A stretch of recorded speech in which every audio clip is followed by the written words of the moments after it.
बसिवा शंभो कैलासपति महाप्रभु बाबा धवलेश्वराय नमो नमः। दीपं ज्योति परम ब्रह्म दीपं ज्योति जनार्दन दीपाहरत मे पापो पूजा दीप नमस्तुते। धवलेश्वर महाप्रभु संसार सुखी रखंतु।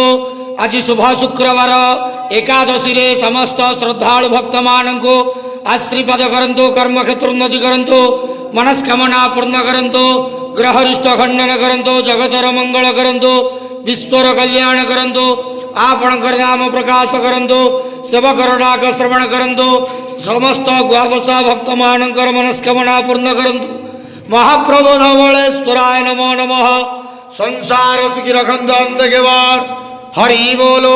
आज शुभ शुक्रवार एकादशी रे समस्त श्रद्धालु भक्त मानक आशीर्वाद करंतु अंधकेवार हरि बोलो।